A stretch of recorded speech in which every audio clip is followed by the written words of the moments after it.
નમસ્કાર મિત્રો, હું પટેલ રચના આપ સૌને મારા યુટ્યુબ ચેનલ પર સ્વાગત કરું છું. મિત્રો, આજે આપણે ધોરણ 9 વિષય ગણિત વિષયમાં પ્રકરણ નંબર 8 ચતુષ્કોણ વિશે અભ્યાસ કરીશું. મિત્રો, અગાઉના ભાગમાં આપણે સ્વાધ્યાય 8.1નો દાખલો નંબર 1, 2 અને 3ની ચર્ચા કરી ગયેલા છીએ, જે માટેની લિંક નીચેના ડિસ્ક્રિપ્શન બોક્સમાં આપવામાં આવેલી છે, જે તમે જોઈ શકો છો. આજે આપણે સ્વાધ્યાય 8.1માં દાખલો નંબર 4 વિશે ચર્ચા કરીશું. તો શરૂઆત કરીએ. દાખલો નંબર 4. સાબિત કરો કે ચોરસના વિકર્ણો સમાન છે અને તે એકબીજાને કાટખૂણે દુભાગે છે. એટલે કે આપણે એક ચોરસ ધારી લઈએ. અહીં આપણે ચોરસ ABCD દર્શાવેલ છે, તેમજ ચોરસના વિકર્ણ સમાન છે, માટે અહીં વિકર્ણ AC અને BD દોરેલ છે. તો આપણે સાબિત કરવાનું છે કે AC અને વિકર્ણ BD એ સમાન છે, તેમજ તેઓ એકબીજાને કાટખૂણે દુભાગે છે, એવું આપણે સાબિત કરવાનું છે. તો સૌપ્રથમ આપણે શરૂઆત કરીએ. ચતુષ્કોણ ABCD એ ચોરસ છે. આપણે અહીં જોઈ શકીએ છીએ ABCD એ ચોરસ છે, તેમજ તેમના વિકર્ણ AC અને BD એ બિંદુ Mમાં છેદે છે. અહીં આપણે આકૃતિમાં જોઈ શકીએ. તો આપણે લખી શકીએ ચતુષ્કોણ ABCD એ ચોરસ છે, તેમજ ચોરસના વિકર્ણ બિંદુ Mમાં છેદે છે. અહીં આપણે જાણીએ છીએ કે ચોરસની બધી બાજુઓ કેવી હોય છે? સમાન. માટે આપણે AB બરાબર BC બરાબર CD બરાબર DA લખી શકીએ છીએ, કારણ કે ચોરસનો ગુણધર્મ છે કે તેની બધી બાજુઓ કેવી હોય છે? સમાન. માટે આપણે AB બરાબર BC બરાબર CD બરાબર DA લખી શકીએ છીએ. તેમજ ચોરસના બધા ખૂણા કેવા હોય છે? 90 અંશના. માટે ખૂણો A બરાબર 90 અંશ થાય, ખૂણો B બરાબર 90 અંશ થાય, ખૂણો C બરાબર 90 અંશ થાય અને ખૂણો D બરાબર પણ 90 અંશ થાય છે. એ ચોરસનો ગુણધર્મ છે કે બધી બાજુઓ કેવી હોય છે? સમાન. તેમજ ખૂણા કેવા હોય? કાટખૂણા. માટે આપણે અહીં લખી શકીએ કે AB બરાબર BC બરાબર CD બરાબર AD બધી બાજુઓ સમાન છે. તેમજ ખૂણો A, ખૂણો B, ખૂણો C અને ખૂણો D બરાબર 90 અંશ થાય છે. જે આપણને આટલી માહિતી ચોરસ આપેલ છે, માટે આપણે અહીં લખી શકીએ છીએ આટલી માહિતી. આગળ જોઈએ. ત્રિકોણ ABC એટલે કે આ ત્રિકોણ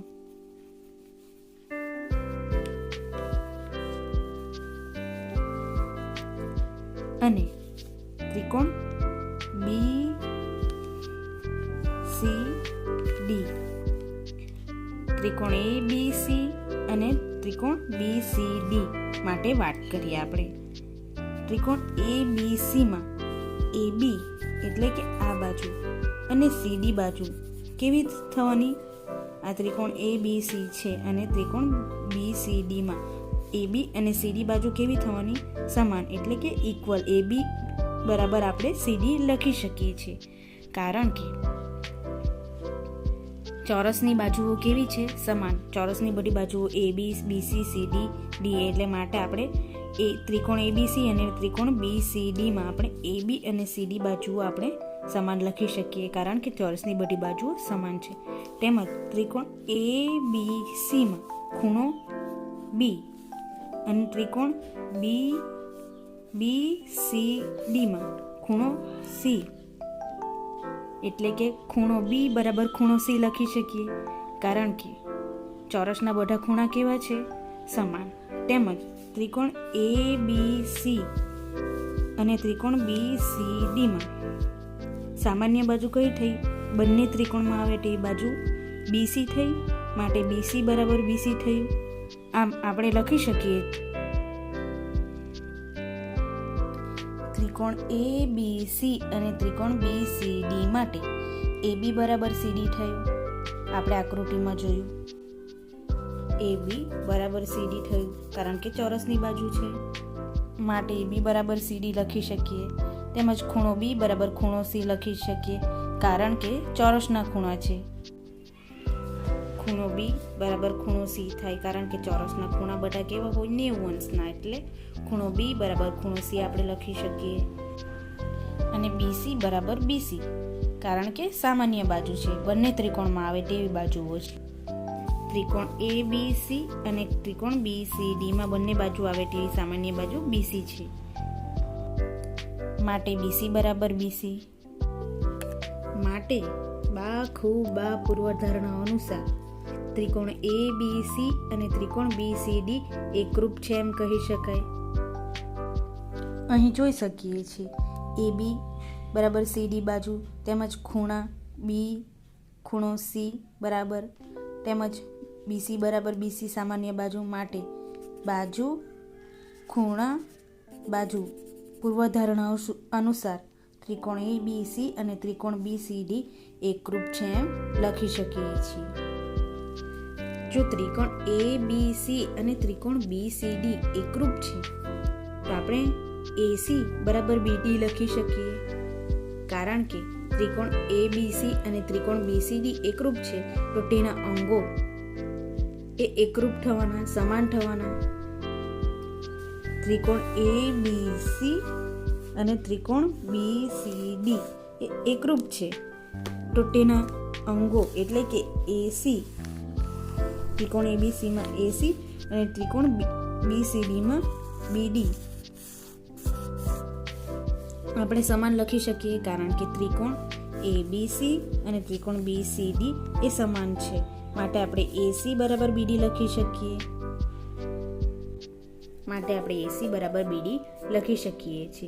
આમ AC બરાબર BD એટલે કે વિકર્ણ સમાન છે એવું આપણે સાબિત થઈ ગયું કહેવાય. જે ચોરસના વિકર્ણ સમાન છે એટલે કે AC અને BD આપણે સાબિત થઈ ગયું. હવે આપણે તે એકબીજાને કાટખૂણે દુભાગે છે, એટલે કે આ ખૂણા એ કાટખૂણા છે એવું આપણે સાબિત કરવાનું છે. માટે આપણે ચતુષ્કોણ ABCD એ ચોરસ છે, તેમજ તેમના વિકર્ણો AC અને BD એ બિંદુ M માં દુભાગે છે. તેમજ ચોરસ ABCD, ચતુષ્કોણ ABCD એ ચોરસ છે, તેમજ દરેક ચોરસને આપણે સમાંતર બાજુ ચતુષ્કોણ પણ કહી શકીએ છીએ. માટે આપણે લખી શકીએ ચતુષ્કોણ ABCD એ ચોરસ છે, તેમજ તે સમાંતર બાજુ ચતુષ્કોણ પણ કહેવાય છે. તેમજ વિકર્ણો પરસ્પર M બિંદુમાં દુભાગે છે, જે આપણે આકૃતિમાં જોયું. વિકર્ણ AC અને વિકર્ણ BD એ બિંદુ M માં દુભાગે છે, માટે આપણે AM બરાબર CM લખી શકીએ, કારણ કે તે બિંદુ M માં દુભાગે છે. તેમજ BM બરાબર MD લખી શકીએ, કારણ કે તે બિંદુ M માં દુભાગે છે. એટલે કે દુભાગે એટલે કે બે સરખા ભાગ કરે, એટલે અહીં દુભાગે માટે AM બરાબર CM લખી શકીએ. તેવી જ રીતે BM બરાબર MD લખી શકીએ. માટે AM બરાબર CM અને BM બરાબર MD લખી શકાય છે.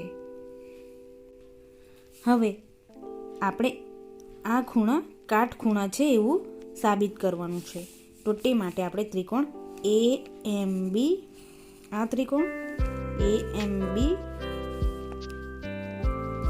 અને ત્રિકોણ BMC માટે વાત કરીએ. ત્રિકોણ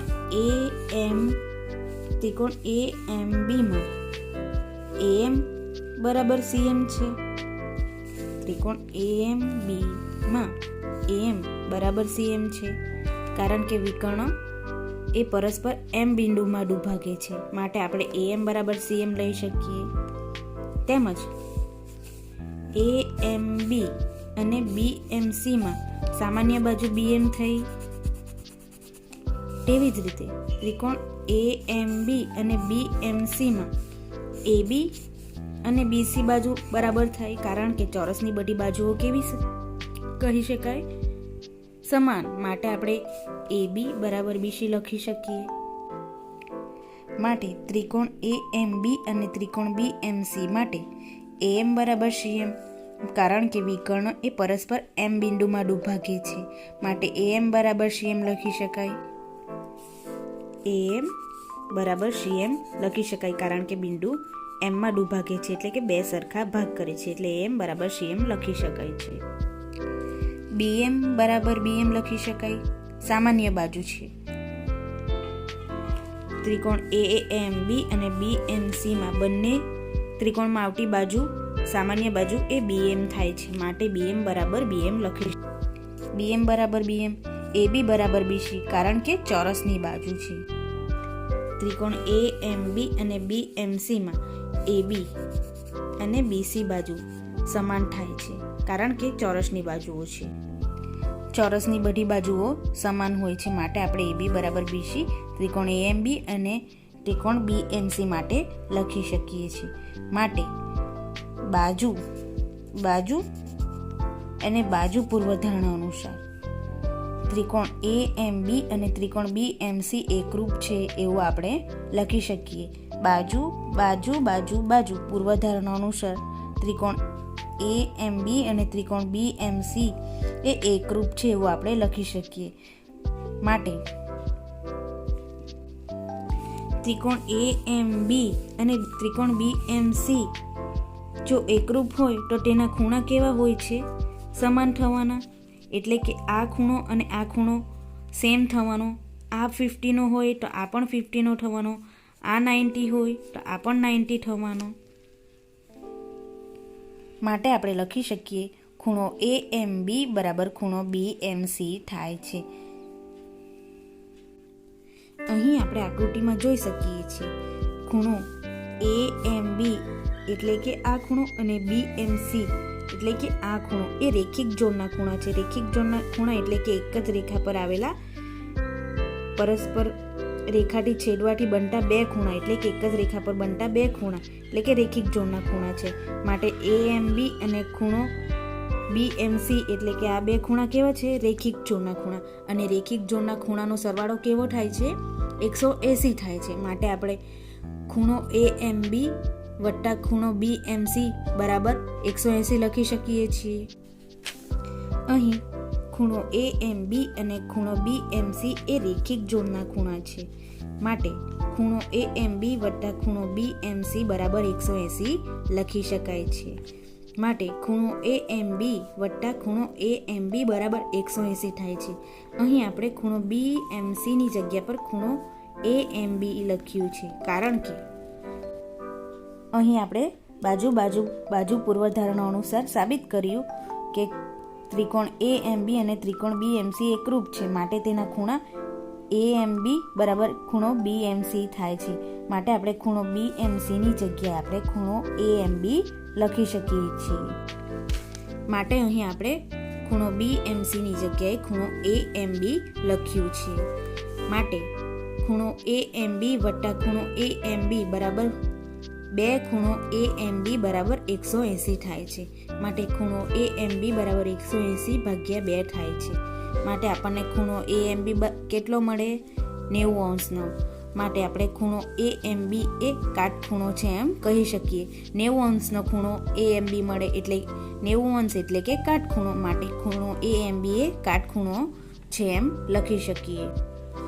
ખૂણો AMB આપણને 90 અંશનો મળ્યો એટલે કે આ ખૂણો આપણને 90 અંશનો મળ્યો છે.